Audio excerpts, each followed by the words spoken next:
प्यारे दोस्तों, साइंस भी हुजूर करीम सल्लल्लाहु अलैहि वसल्लम का पता पूछ रही है। आप सल्लल्लाहु अलैहि वसल्लम ने बैतुल खला में थूकने से क्यों मना फरमाया?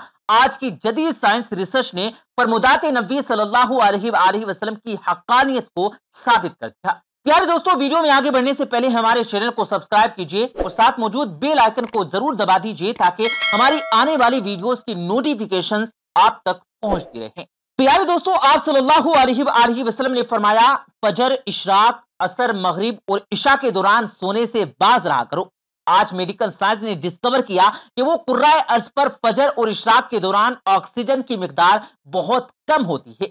अगर हम इस वक्त सो जाएं तो हमारी तबीयत में बोझलपन आ जाता है। हम धीरे धीरे चिड़चिड़े और बेजार हो जाते हैं।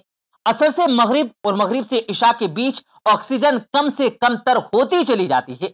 हम अगर उस वक्त सो जाएं तो हमारा जिस्म ऑक्सीजन की कमी का शिकार हो जाता है और हम 10 अलग अलग बीमारियों में मुब्तला हो सकते हैं। इन 10 बीमारियों में दमा भी शामिल है, इसलिए ये औकात सोकर ना गुजारें। आप पूरी जिंदगी सेहतमंद रहेंगे। आप सल्लल्लाहु अलैहि वसल्लम ने फरमाया कि बदबूदार और गंदे लोगों के दरमियान ना बैठा करो। यह हुक्म भी हिकमत से लबालब है। बदबू इंसान को डिप्रेस करती है, जबकि खुशबू हमारी ताकत में इजाफे की वजह बनती है। इंसान अगर रोजाना 10 मिनट बदबूदार और गंदे लोगों में बैठना शुरू कर दे तो ये 20 दिनों में डिप्रेशन का शिकार हो जाएगा। आप सल्लल्लाहु अलैहि वसल्लम ने शायद इसीलिए हमें बदबूदार लोगों से परहेज का हुक्म दिया था। आप सल्लल्लाहु अलैहि वसल्लम ने फरमाया कि उन लोगों के दरमियान ना सोएं जो सोने से पहले बुरी बातें करते हैं। ये फरमान भी हिकमत के बिल्कुल मुताबिक है। आज साइंस ने डिस्कवर किया कि नींद से पहले हमारी आखिरी बातें हमारे ख्वाबों का टाइटल होती हैं और ये ख्वाब हमारे अगले दिन का मूड तय करती हैं। हम अगर बुरा सुनकर सोएंगे तो हमें बुरे ख्वाब आएंगे। हम अगर बुरा सुनकर सोएंगे तो हम बुरे ख्वाब देखेंगे और हमारे बुरे ख्वाब हमारे आने वाले दिन का मूड बन जाते हैं। हम ख्वाबों के तय किए गए मूड के मुताबिक दिन गुजारते हैं। चुनांचे नींद से पहले हमारी आखिरी महफिल अच्छी होनी चाहिए तो ही हमारा अगला दिन अच्छा गुजरेगा। आप सल्लल्लाहु अलैहि वसल्लम ने फरमाया कि बाएं हाथ से ना खाओ। ये फरमान भी एन साइंस है। हमारे दिमाग के दाएं और बाएं हिस्से पॉजिटिव और निगेटिव होते हैं। यानी जब हम दाएं हाथ से खाते हैं तो हमारी सोच पॉजिटिव होती है और जब हम अपने बदन के बाएं हिस्से से खिलाते हैं तो हमारी नेगेटिव सोच ताकतवर होती चली जाती है। अब मुशाहिदा कर लें, आपको बाएं हाथ से खाने वाले अक्सर लोग नेगेटिव मिलेंगे। यह हमेशा आपको शक्को, शिकायत, ग़ीबत और दूसरों को नुकसान पहुंचाते नजर आएंगे। आप सल्लल्लाहु अलैहि वसल्लम ने फरमाया कि मुंह से खाना निकाल कर ना खाओ।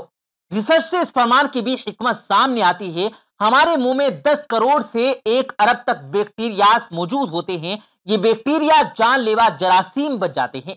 ये जरासीम हमारे खाने में मिल जाते हैं। ये खाना जब मैदे में जाता है तो मैदे के हुदूद इन जरासीम को मार देते हैं और ये खत्म हो जाते हैं।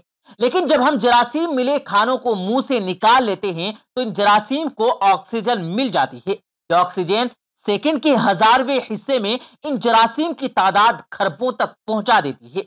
ये जरासीम मैदे के गदूदों से भी ज्यादा ताकतवर होते हैं। इस तरह ये लुकमा हमारे मैदे में पहुंचकर जहर बन जाता है और ये जहर हमारे पूरे निजाम इंहिजाम को तबाह कर देता है।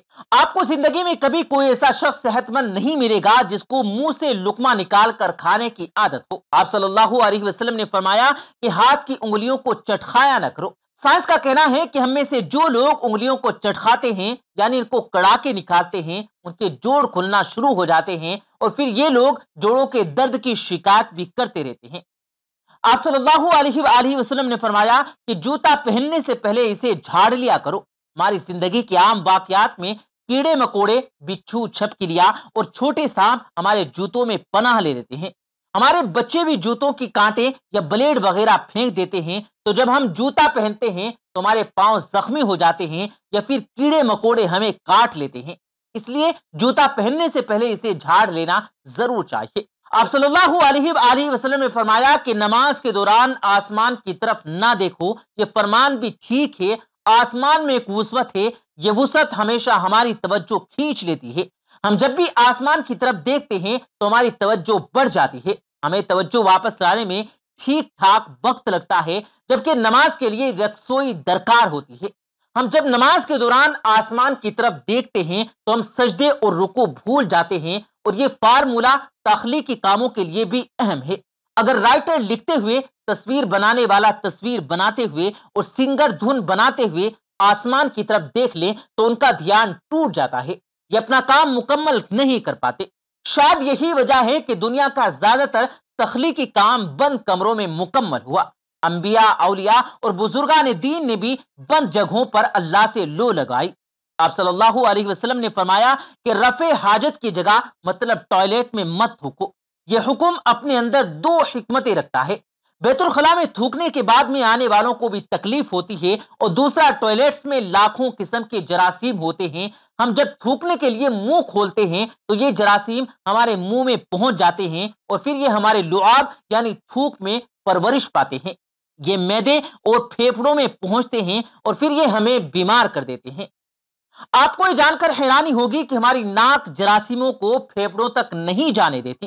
ہماری ناک سے صرف کیمیکل جسم میں داخل ہوتے ہیں۔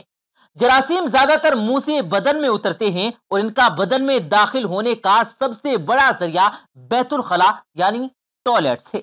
چنانچہ آپ ٹوائلٹ میں لمبی لمبی سانسیں لینے، تھوکنے، گانا گانے، آوازیں دینے اور موبائل فون پر بات کرنے سے پرہیز کریں۔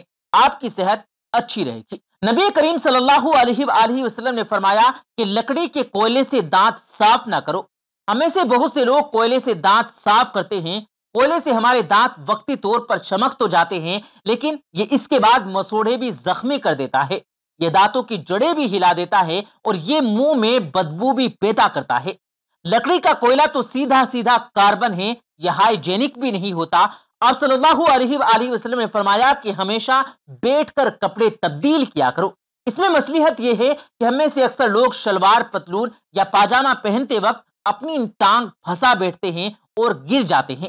ہم میں سے ہر شخص زندگی میں کبھی نہ کبھی صورتحال کا شکار ضرور ہوتا ہے، بالخصوص بڑی عمر کے لوگوں کو اس حوالے سے احتیاط برتنی چاہیے۔ آپ صلی اللہ علیہ وآلہ وسلم نے فرمایا کہ اپنے دانتوں سے سخت چیز مت توڑا کرو۔ ہم لوگ اکثر بادام، اخروٹ یا کچا پکا گوشت توڑنے کی کوشش میں اپنے دانت توڑوا بیٹھتے ہیں۔ دانت زندگی کا اہم ترین حصہ ہے، شاید اسی لیے آپ صلی اللہ علیہ وآلہ وسلم نے دانتوں کو سخت چیزوں سے بچانے کا حکم دیا۔ پیارے دوستو، نبی کریم صلی اللہ علیہ وسلم نے ساری زندگی سادگی سے گزاری، رہن سہن میں سادگی، اوڑھنے بچھونے میں سادگی، لوگوں کے ساتھ میل جول اور رکھ رکھاؤ میں سادگی۔ آپ صلی اللہ علیہ وآلہ وسلم کے گھر پر کئی کئی دن کا فاقہ ہو جاتا۔ ایک موقع پر حضرت فاطمہ رضی اللہ تعالی عنہا بارگاہ نبوت میں روٹی کا ٹکڑا لے کر حاضر ہوئی۔ آپ صلی اللہ علیہ وسلم نے پوچھا، یہ کیا ہے؟ کہا، یہ روٹی ہے جسے میں نے پکایا، دل نے گوارا نہ کیا کہ آپ کو چھوڑ کر کھا لوں، اس لیے یہ لے کر حاضر خدمت ہو گئی۔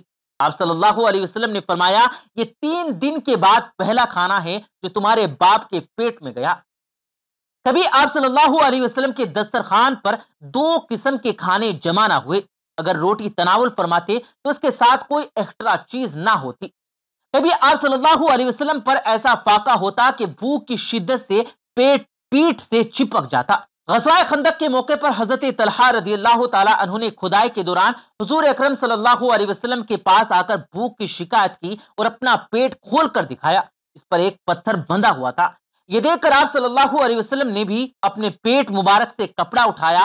ابو طلحہ رضی اللہ تعالی عنہ کہتے ہیں کہ ہم نے دیکھا کہ آپ صلی اللہ علیہ وآلہ وسلم کے جسم اطہر سے 2 پتھر بندھے ہوئے تھے، جبکہ اگر آپ چاہتے تو آپ صلی اللہ علیہ وآلہ وسلم کے لیے کیا کچھ سامان عیش و عشرت کا انتظام نہ ہوتا۔